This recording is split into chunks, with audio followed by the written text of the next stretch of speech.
Hello and good day. This is JJ Agri TV aka Boy Organic. Don't panic, it's organic. Let's go.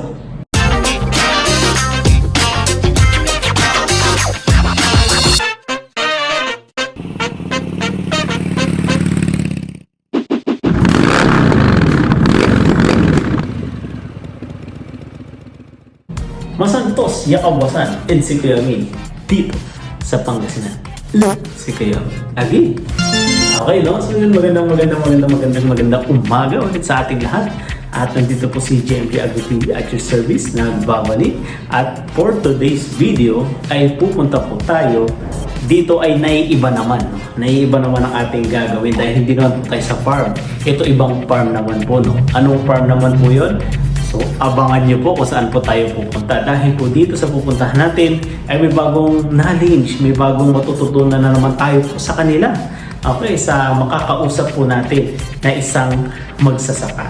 So yun, samahan niyo po ako at pupunta na po ako dun sa lugar na yun. At bago po yun, please like, comment, and subscribe sa ating YouTube channel. And please click the notification bell para lagi po kayo updated sa lahat po ng videos po natin. Okay, so samahan niyo po ako hanggang sa matapos po ito. And let's go. We'll see you.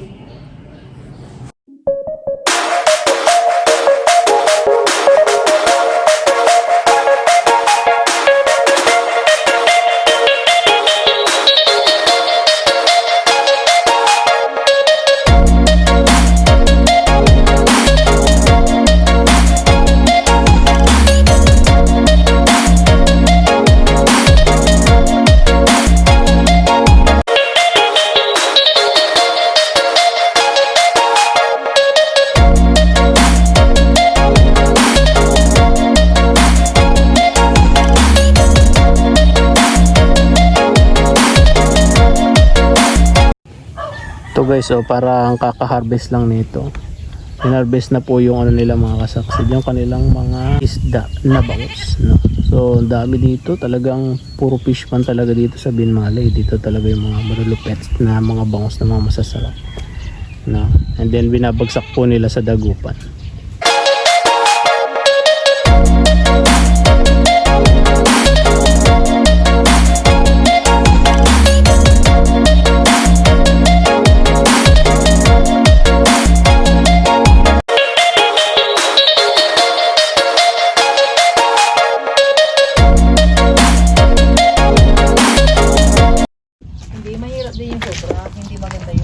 Ito po yung feeds din na papakain sa mga bangus. Pero nandito yung ano mo, bakit dito? May papakain po natin doon.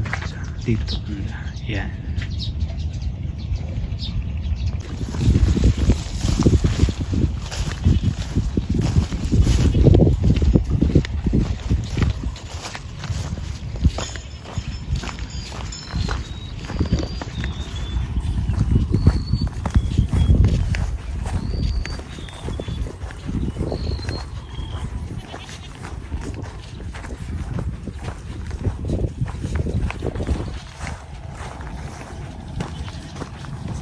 Ay, dyan po, iba na po yung may-ari niyan. Dyan sa gilid. Oh, dyan sa kabila. Ah, iba na. Yan. Ito lang sa amin. Ay, ito. Nga po.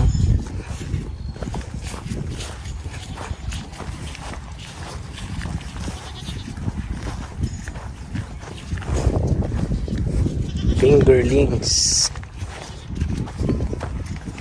Ayan.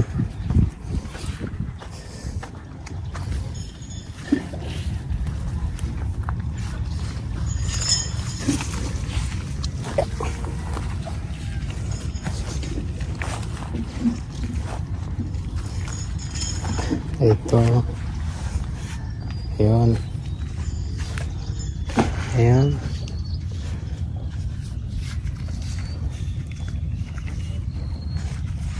Tayo. Madulas.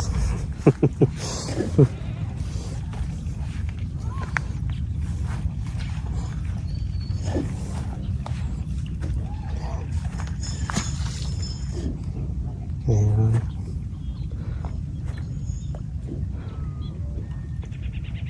Ay, pag ganito lang po siya, sir, no?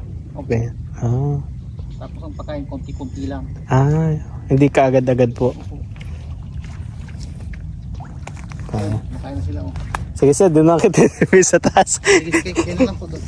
Medyo. Ayan, kumakain na po sila. Ayan o. Ang dami nila. 25,000 piraso. Ang dami sir no. 5,000. Hello and good day! So magandang umaga po sa ating lahat. This is JMG Agri TV aka Organic. Don't panic, it's organic. Let's go! So ngayong araw po na to ay kung mapapasin nyo sa aking paligid ay iba naman po no. Hindi naman po tayo ngayon sa halaman. Ngayon po ay sa mga isdaan naman po tayo. No? At dito po ay napapunta tayo dito at ma-interview po natin ang isa pong solid na nag-iisda po dito sa Binmalay, Pangasinan. Interviewin po natin siya kung ano nga po ba ang kanyang idea or kung ano po yung kanyang ginagawa para po mapalaki at maging maganda ang kanyang negosyo na pag-iisda po. So ang ano niya po dito, ang kanyang alaga is mga bangus po. So yun, interviewin po natin siya. Bago po tayo pumunta sa video na yon, please like, comment, and subscribe sa ating YouTube channel and please click the notification bell para lagi po kayo updated sa lahat ng videos po natin. So let's go na po tayo sa video. So yun sir, magandang umaga po sir. Ano pong pangalan po nila? Christopher Castro po. Si Sir Christopher Castro po ba? Sir, ilang taon na po ba kayo nagne-negosyo ng bangus sir? Mga 7 years na po. Ay, mga 7 years na po siya. Ngayon po, ito pong alaga po ninyo, nabanggit nyo po kanina mga fingerlings po, tama po ba? Fingerlings po. Opo, kumbaga fingerlings po yung mga pinapalaki po ninyo. Opo. Opo, tapos ang nangyayari po dun sir, paano po siya? Parang binibenta nyo po siya sa market yung fingerlings. May nagsusupply din po kami sa mga nagpapalaki po ng isda. Mga grower. Mga grower po. Opo. Kumbaga grower. May tinatawag din po ba na quality ng bebenta ng ang mga fingerlings? Yung may mga magaganda siya pag lumaki? May mga ganun din po ba? Opo, kailangan po pag magbebenta ng fingerlings, kailangan matataba. Yun ang hinahanap ng mga buyer natin, may mga malulusog. Yung mga malulusog. Oo. So paano po yun? 'Di ba po tulad po nito, parang sisimulan nyo pa lang po ito, 'di ba, na lagyan ng fingerlings. Now, mga ilang days po siya bago nyo siya ilipat? Ilang days po yung fingerlings bago nyo siya ilipat 10 po days sa po. 10 days 10 namin, days. 10 days. After 10 days, pwede nang lipatan ng fingerlings. After 10 days, pwede nyo pong lipatan ng fingerlings. Opo. At mga ilang araw siya bago nyo po siya, yung pwede na siyang ibenta, yung fingerlings? Siguro mga 2 months, ganun, 2 months. Mga 2 months. Opo. Kasi kailangan malaki rin ibenta para medyo may presyo din. Para may presyo Pag din. maliit, mura din. Mura rin siya pag pag maliit. Ibig sabihin po sir, sa pagpapakain niyo po sa ito po gaano kalaki po ito? Yung ilang square meter po ito kaya? Kasi masyadong tansya ito eh. Apo. Wala pang 1 hektarya siguro. Mga 1 hektarya. 1 hektarya. 1 hektar lang siguro ito. Okay po. Tapos ito dito din po sa kabila, no? Apo. Siguro. Ito mga ilang days na po itong mga fingerlings niyo po dito sir? Yung buhat doon sa kabila, mga 2 weeks na po. Ito 2 weeks na po ito. Oo, 2 weeks na. So 2 months, so mga 1 month and 2 weeks pa bago po pwede na siyang ibenta po, no. Ngayon po pag for example po may magtanong po din ng mga gustong mag-alaga, yung mga nag-aalaga po ng na naghahanap sila ng fingerlings. Ano po yung magandang po pwede ninyong maibigay po sa kanila na Sa akin, pagka bibili kayo sa akin, dadagdagan ko na lang ng mortality rate. Opo. Yun lang po. Siyempre, quality talaga. Quality, saka mura din ang presyo. Opo. So yun po, dito po pwede po kayong bumili kahit ilan po ang bilhin yung fingerlings, pwede po kayong magsabi kila sir. And then pwede rin po natin dito ilagay yung kanilang FB page, lalagay po natin para pwede po kayo mag-direct na po sa kanila na bumili po ng fingerlings. So ito po sir, ilang abono po yung o kaya ilang mga feeds ang nailalagay nyo po dito sir? Kasi ang sa isang araw, dalawang beses kami magpakain. 2 balde. 2 balde. O isang puno ito, isang balde, at saka mamaya mga alas 2. Mga alas 2. Opo. So isang area lang po ng ganito. Sa isang area lang. Mga ilang years na po pala kayo nagaganito sir? 7 years na. 7 years na. Opo. Sa 7 years na po na yun, sir, ano po kaya yung pwede nyo mabigay na idea po sa mga gusto rin mag-alaga ng isda po na bangus? Ganyan. Kasi ang palasdaan talagang nakaka-stress din pagka ano, pagod. Nakaka-stress Tsaka ako. lang, Tsaka lang, saka swertihan din. Kasi pagka Swertihan din. magbubuhos ka ng pre, kailangan maganda yung tubig. Yun, tama po. Maganda yung tubig. Saka marami siyang lumot, yung lablab, Opo. para less ka sa pagkain. Alis ka sa pagkain. Sabi po nila, di ba, magaganda daw po at saka first class daw po yung bangus pag malapit po ba sa ilog? Tama po ba? Opo. Kasi nakakakuha ka ng magandang tubig. Hindi yung puro galing na sa palasdaan na pumapasok na sa iyo pagka malayo ka sa ilog. Ay, pag malaya ka sa ilog. So ito po, mga nasa 25,000 fingerlings po. Sir, no? Ang daming ano, no? Parang mga ganito lang kaliliit, sir. Ganito lang siya muna nung Ganito lang nung bago binili niyo po. ngayon, ganito na, mga 3 inches na. Mga 3 inches na. Tapos pag ano po, pag ibebenta na Mga mga 5 inches 5 inches, pwede na siyang ibenta. sa mga buyer. Sa mga buyer. Grower din, grower. Kumbaga may pumupunta dito, sir, na buyer para kumuha Opo. ng ano, no, fingerlings. Tinitignan yung Quality. tinitignan yung isda. May mga tauhan din silang marunong. Kung maganda at magkakaanoan kami sa presyo, ayun, mag-impake na kami. Kaya po dito sa Barangay Balagan po, si Sir Christopher po, pwede nyo po siyang puntahan, pala isdaan niya, and then pwede po kayo mag-message sa kanilang page para po malaman po natin at mabigyan po kayo ng discount. Syempre, yun naman po ang gusto natin, no? Kumbaga matagalang business, at the same time quality po yung kanyang mga ano po. Ayan, nagpapakain po siya ngayon at nakikita po natin ayun yung mga ano, fingerlings na naglalangoy dun sa. And then sa kabila po, dito ilalagay naman po dito yung ibang mga fingerlings po, sir, no. Ilalagay dito na manggagaling sa isang farm nyo po, sir. Opo, sa kabila. Kaya sa susunod po makikita po natin yung ano, kung paano naman po mag-harvest ng ano, fingerlings.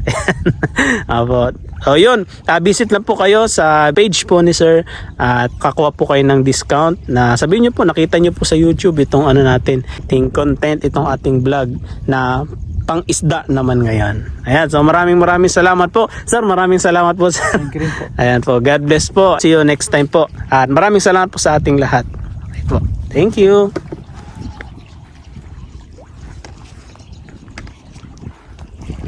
Apo. Ayan, para makita natin yung haba niya, yung ganda ng ano po, fingerlings. Tas palibot po yan dun, sir, no? Opo.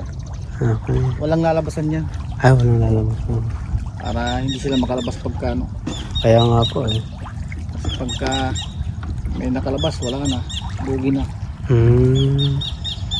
Buti wala pong mulmul dito, sir. Wala. Kasi mayroon kaming na yung kulay blue. Ayun, kulay. Ayun. Nilubog ko siya muna. Okay. Kasi nilubog ko siya muna para matanggal yung may natatanggal dyan na ano yung kumakapit na parang talaba ba? Parang talaba. Oo. Yung talaba binibenta rin po, di ba? Yun yung kinakain din siya, talaba. Parang shell siya na ano. Maliit, yung ganito lang mo. Ay, mga ganito. Ay, oo. Kumakapit siya. Alam niyo po ba kasi mga kasaksido, yung mulmul po kasi, di ba, sir? Dito sa Pangasinan kasi, sa Binmali, pag mulmul, ito po yung tilapia na maliit siya, na malaki yung ulo. Tama ba, sir? Matigas. Matigas. Tsaka malansa. Malansa. Opo. So, kung sa Manila po, yung ganong isda, pag hindi nyo po alam, pwede siya kainin. Di ba, sir? Pwede naman kainin, pero malansa siya. Pero dito sa Binmali po kasi, dito sa Pangasinan, yung ganong mulmul po, sobrang dami dito na kahit wala siyang mga similya, ay wala siyang yung mga fingerlings, di ba, sir? Nagkakaroon eh. Nagkakaroon, yung mga kaagaw, tsaka malalakas daw sila sa feeds. Di ba? Kaya kung bibili po kayo ng ano, dito sa Binmali o kaya sa Dagupan, pag bibili kayo ng tilapia, sabihin nyo wag yung mulmul. Kasi same sila ng ano, sir, native, di ba? Tama, sir, native na ano. Bihira ng native ngayon eh. Pero ako talaga kumakain po talaga din nun ng ano, ng mulmul. Magkano ang 1 kilo nun sa bagsakan? 15 ganun. 15. 30 na ata ngayon. 30 na Depende rin ngayon. sa size, sir. Depende sa size po, no? Mga 30, 1 kilo. Makakabili ka na. Ayun nga lang, medyo yung quality niya medyo mababa. Unlike sa pag bumili ka ng inaalagaan talaga. Yung mga plapla ganun. Oo, mga ganun, sir. No? Ayan.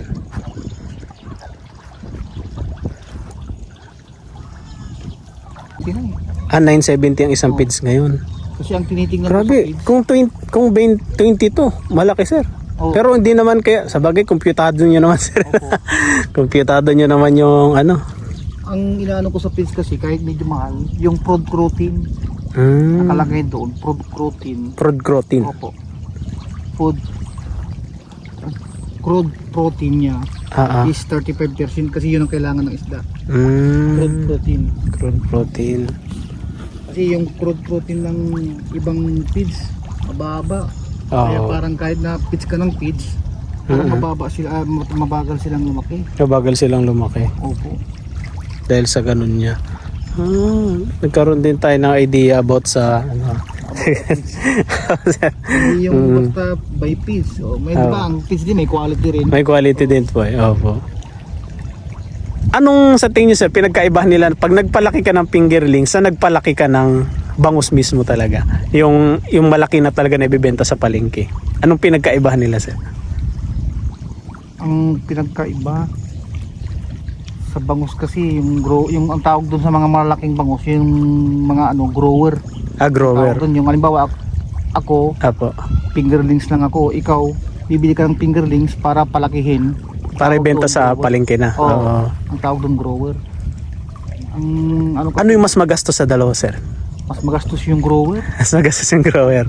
Oo. Kasi pagka doon sa doon sa dagupan, pag pispin, magsimula pagkabili mo, feeds ka na. Feeds Okay. na. Feeds na. Opo, feeds na yun. Hanggang ma-harvest yung feeds na. Mm. Yung sa amin, magmula fry, halimbawa ito, Oo.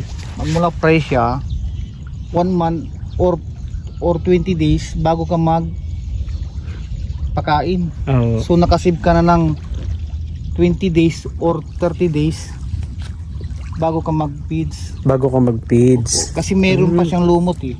Oo. Meron pa siyang lumot na kinakain nila. Lablab. Ay, magsabihin po kung dito sa ganito, nakaka-22 po kayo, mas malaki pag pag malalaki na. Opo, kasi sigurado halimbawa, yan. yung ito 25,000. Oo. Baka sabihin natin mga 30 bags lang ang ipapakain ko. Yung 25,000 ilipat mo sa fish pin, aabutin na ng mga 500 bags yun. Ay, 500 bags na siya. Opo, na feeds Grabe. bago ma-harvest. Bago ma-harvest. Opo. Pero dito sir, sa 25,000 na to, may mga namamatay din ba? Or ilang percent po yung mga Ang mamamatay, ang lang dito yung mga pag ganitong season naman kasi walang manok eh. Yung kumakain ng mga feeds. Ay, oo. Oo, kasi takot yung mga manok ata sa mga kulog-kulog kaya lumalayo. Yung mga ay, sila rin yung kumakain ng Oo. feeds. Feeds saka ayan, isda kinakain nila. Yung mga manok, yung mga ibon na puti. Pero nakikita niyo rin sir kung kung ilang ilang ang percent yung nawawala, ilang percent yung Oo, meron din. totally na nabibenta nyo, mga ganun. Oo, siguro ang nawawala pagka 25,000 mga 10% lang. 10%. Okay. Kasi kung hindi mo rin naman, pag wala ka talagang ring knowledge tsaka experience sa pag-aalaga ng ganito sir, talagang mahirap talaga, no? Opo. Kaya talagang tiyagaan sa negosyo is ganyan naman talaga. Oo. Pero dati sir, saan kayo nagsimula dati na mga gaano kaliit ba o malaki na ba agad yung Hindi, step po kayo? mayroon kami dun sa kabila, 3, malilit lang. Ganito rin. Ganito din kalawak sir. Ang umpisa namin is grower, yung nagpag-grow out kami. Yung nagbebenta sa palengke. Oo. Yung 3 na yon, yung nag-harvest na kami, sabay-sabay. Ang tubo namin is 8,000 lang. 8,000. O di, Grabe, no? 8,000. Idadalhin nyo pa doon. Opo. Oo, may yung magpipick nito na up. yun, yung bawas na yung mga gastos, expenses. Malinis na lahat na 8,000. So nagpalit kami ng sa fingerlings. Fingerlings naman ngayon. Okay naman tong fingerlings. Kaya dito lang kami, nag-ano lang kami ng fingerlings. Nalalagyan pa namin tipid ng din. nalalagyan namin ng banami.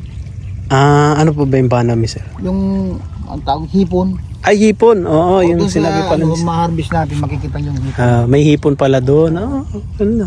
Yung hipon po, gano'ng kalaki yun, sir?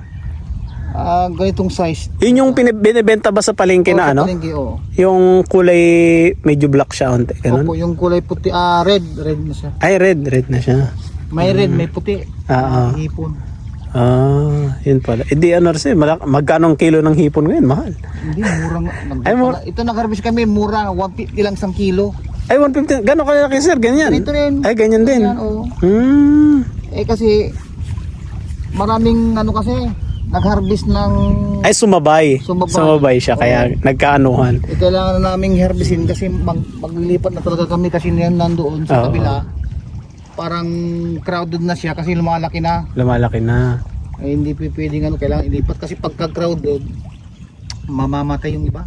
Ay, mamamatay yung iba. Sayang naman din sir. Kaya habang hindi pa sila na lilipat na. Pero hindi naman siya sir malaki ang effect sa mga bangus yung mga hipon, hindi naman. Meron ding side effect kasi parang mabagal ang paglaki nila. Paglaki ng similya pagka pagka may hipon. Kumbaga hindi naman sila nag-aaway sir. Hindi naman. Nag-aaway sa pagkain. Kaso nga lang yung madadagdagan yung nandoon, magiging crowded siya. Magiging crowded siya. Kasi may maximum din na ilalagay mo dito hindi yung 40 ganyan. Meron din siyang maximum na ilalagay. Hindi yung lagay ka lang ng lagay ng ano. Kaya kumbaga merong siya sir, meron siyang ratio. Ratio yung kung gaano kalawak yun sa'yo, dapat kailangan ganito lang. Ayun kailangan. Huwag ka nang susobra kasi pagka pinatagal mo ng ganun, mamamatay din lang. Mamamatay din sila. Ganda pag mas maliliit. Nako, mas masaya rin din sir pag Lalo na pag mga malalaki nakikita mo sir, gumaganyan. Pag pinakain mo, nag-aagawan talaga. Nag-aagawan talaga. Ito parang sir, mga dilis pa lang muna. Kasilitan dilis. Dami kong sir, nagkaroon tayo ng idea tsaka sa mga gustong mag-alaga at tsaka naghahanap po ng mga fingerlings. Punta lang po kayo dito. Bisitahin nyo lang po ito. Yan, unti-unti ni sir pinapakain, hindi po pwede yung biglaan na ilalagay nyo ng isahan. May oras siya at saka may tawag dito, may interval. Mga ilang minuto din bago mo ilagay. Ayun mga kasaksid, at kita naman natin. Ayan. Dito pala sa ni sir, sa kanyang si Sir Castro ay po siya nag-alaga, 'di ba 7 years po siya nag-aalaga dito ngayon. Mas pinili ni sir yung mag-alaga na ng fingerlings kasi mas mapapamahal po kasi kung kung mga malalaki na. Pero good quality yung niya po talaga. Ayan, naglalagay siya. Good quality ang kanyang mga fingerlings dito sa kanyang mga fish pan, 'di ba? Kaya grabe, maganda 'to. Pangarap din natin magkaroon ng ganito, no? Wow. So na yan, nagkakaroon tayo niyan. Karoon tayo ng mga bangus na mga langoy-langoy dito. Kaya nag-aagawan sila sa kids. Yan. Abangan natin susunod pala yung natin. Yung pagbisita naman natin sa pag-harvest naman nila ng kanilang fingerlings na ililipat naman dyan sa kabila. Yan. Let's go.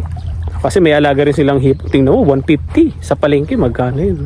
Mura din kasi may mga nakasabayan sila na naglalagay din ng ganito din na mayroong mga hipon. Kaya soon baka may matimingan tayong hipon, di ba? Makabili tayo. Sarap niyan, hipon halo mo sa Let's go, tara po. I see. Kasi pagdadaanan nyo po to, parang pangatlong harvest ng ganyan. Opo. Para makuha yung mga tsaka yung may tamang net. Opo. Para makuha sila. Kasi baka may iba may sumisingit sa gilid-gilid sir. Ito anong purpose naman po yung mga gulong na to sir? Para hindi matibag yung pilapil. Kasi daanan ng tricycle to dinadaan. Para matibay siya. Para matibay po siya. Maski malakas ang yung parang alon. Alon. Hindi nakakain ng hindi niya napapatumba yung Pag tag-araw, 15,000 po yung nilalagay ni sir dito na fingerlings. Pag tag-ulan naman, 22 to 25,000 sir, no? Okay. Pero pag mga malalaki, pag mga grower, mga ganito kalaki daw, is mga 2,000 na bangus. Ang pag grower yun po yung magpapalaki ka na ng fingerlings na ibibenta sa market.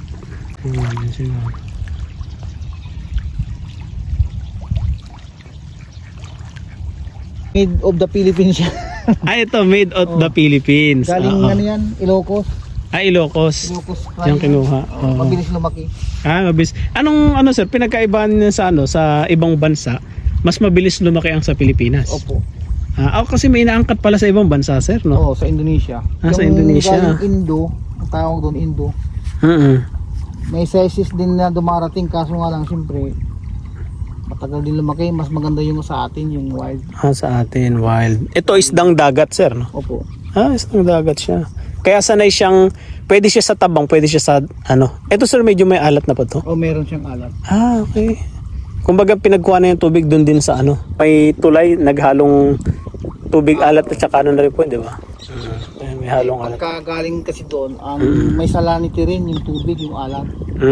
Kailangan, huwag mo munang ibulos, kailangan ang gagawin yung tawag dito, salinity, kukunin pa yung sa kayong temperature. Oo, yung temperature ng tubig, pakawalan. Para hindi siya mabigla. Hindi siya mabigla. Yung may mga kita din yung ano yung mga matitinik sir masyado tsaka sa hindi matitinik na bangus. Halos parehas din. Halos parehas din. So ka lang, Kaya sa Batangas ata sir, iba yung bangus nila eh. oo. Pero ang Batangas galing din, may ibang ano eh. Ito wild din, may nakukuha silang wild, may ganun din halos din. Ganun din halos. Ang pinagkaiba lang tubig. Tubig. Oo, kasi sinasabi nila na masarap daw yung bangus dagupan. Okay. Kesa sa ibang mga nag-ano rin bangus, yung pala sa tubig. Tubig yan. Okay. Alam nyo na po mga kasaksid, basta pag bangus, dagupan. May nalay sir na. Kahit anong luto ng bangus sir, kaya akong kainin eh. Basta wag lang sir yung ano, yung merong yung mapait niya sir, yung updo. Mapait talaga yung bangus, yung buong bangus mapait na eh pag naanon mo ng updo. Sir, pag nagaganyan, tinutok-tok nila yung ano, yung nagtutok-tok doon. Sinasanay nila yung isda para lumapit sila. Ay, ganun. Pagka nagpapatunog ka ng ganun, malalaman na ng isda na magpapakain na. Pero ako, usually hindi ako ganyan. Kasi pag may time na gano'n, yung kapitbahay ko, pag kinalampag niya ganito, lalapit na yung mga bangus, pati yung mga manok lalapit na rin. Kaya sabi ko, dahil natitrain din yung manok. alam na ng manok na magpapakain, kaya doon sila pupunta. Pag nag-on sila sa pispan na yun, sasamantalayin ko rin na magpapakain na hindi ako papatok. Oo. Kasi nandun sila eh, hindi nila alam na may napapakain na rin ako, nagpapakain na rin ako. Dapat ibang ano naman sir, diskarte. Parang ano naman sir, sipol ganyan sir. Hindi na. Hindi ka na mag... Ang matindi yan sir, yung makita ka lang nila no? Oo, yun yung ano. Meron din ano, pagka nakita kang dumaan dyan, parang alam nila yung figura mo. Lalo na yung mga tilapia. Lalapit na yan. Halika na. Parang lulutang na. Lulutang na sila. Susunod sa'yo. Dapat ano, yung kalaban talaga dito, manok eh, no? Kinakain po nila. Sa predator dito talagang manok. Bukod sa mulmul sir, no? Opo. Yung mulmul hindi naman kumakain ng isda yan eh, feeds lang. Feeds lang. Inaagawan lang nila yung ano. Napaparami ka ng gastos dahil siyempre kailangan mo palakihin yung isda mo. Idadagdag. Nadadagdagan tuloy. Opo, kasi yung mga feeds, di ba, napupunta sa gilid dito eh. Yun yung kinakain ng mga manok eh. Yung tinatangay ng hangin. Kaya titignan nyo rin po yung hangin. Pag ganun yung hangin, dapat maglagay lang kayo dito sa dulo. Huwag na doon sa dulo. Parang ganyan. Di ba? Mga kasaksido, kaya po may mga nylon na ganyan. Ayan, kung nakikita nyo po yan. Dito po kasi yung mga puti na lumilipad na dito parang ibon siya na malaki yung tuka tas matatangkad. Ayan, kinakain nila yung feeds tsaka yung ano, yung mga fingerlings. So kaya naglalagay sila sir ng ganito para hindi sila lumapit, matakot sila. Pero huwag kayong mag-alala sa mga kambing kasi damo lang naman ang kinakain hindi feeds. Ay, mga kambing. Dito. Ito sir, kinakain ng mga kambing to sir, may mga ganyan. Sila yung nagmi-maintain po. Ayan. Dito naman ang sa halaman, ang mga peste, ang mga insekto, Yun yung mga ano, yung mga kalaban sa halaman. Pero dito ang mga peste at insekto naman dito sa mga fish pan ay yung mga ibon na, yung mga malalaki. Tapos nakikikain ng feeds din yung tinatawag na mulmul. Yan. Na kahit hindi mo bilhan ng fingerlings, dumadami sila, nabubuhay sila. Mga kasaksi, di papasubok natin kay sir yung ano, yung litro natin ng Abundant Harvest. I-testing natin dito kasi pwede na daw maglagay dito ng ano, feeds. Ayan, lalagay nila, tsaka Abundant Harvest papalagay natin para mabilis maglumot. Ayan, demo naman yan, demo. Demo naman natin. Let's go. Ay, ayun. Oo. Yan nga, oh, may nagsilapitan na nga sila. Oh. Kumukuha din yan ng ano, sir? Isda, no? Ayan, magsusubok na po kami ng Abundant Harvest number 1 dito sa fish pan. Ayan, abangan naman natin yung magiging resulta nito, mga kasaksid, para makita natin yung result. Para sa mga nagpipish pan, kung gusto nyo makatipid po ng abono, ayan, this is the right time. Ganon. Ayan, naba na po si sir. Ito na po siya. Ayan, medyo mga putik-putik. Ayan.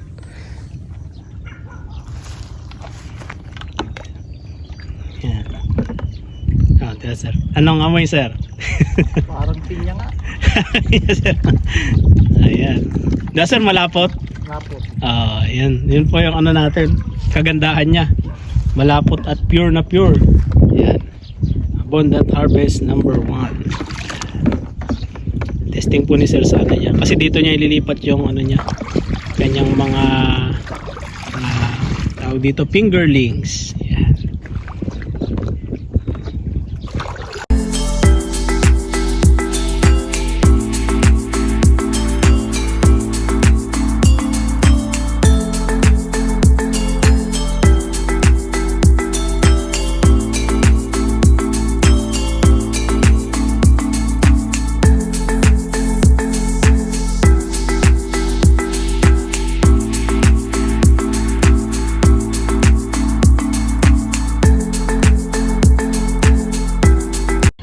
Ang ginawa namin dito, mga kasaksid, ang nilagay namin is 4 liters ang ilalagay natin dito sa ganitong portion para makita talaga yung ganda ng effect, no? And then kahit ano naman, 2 or 3 pwede naman. Ayan, sinasabuhay na sir hanggang doon sa dulo, tapos dito. Sabi ni sir, pag ganito daw yung paglalagay, para kasi kung hangin daw, pag ganun yung hangin, huwag kang maglalagay doon kasi pupunta lang sa isang gilid. Kailangan dapat dito sa corner na to, tapos pag ganito sa corner na yan. Yan, para papunta doon yung ano, tubig, 'di ba? Ang galing. Abangan nyo na lang to, mga kasaksid, pag ano, i-upload na natin sa ano, resulta naman, no? Pag sa resulta naman, tignan na lang natin to. Diyan natin makikita yan kung gaano nga ba katindi tong si Abundant Harvest. Let's go. At yun na lang, tingnan lang natin sa sitwasyon ng kanyang mga fingerlings, no? Ayan, maraming salamat po. At ito po ulit si JMG Agri TV at your service. And then please like, comment, and subscribe sa ating YouTube channel, and please click the notification bell para lagi po updated sa lahat ng videos po natin. Okay, so yun, nag-vlog ang beshi mo dito sa farm.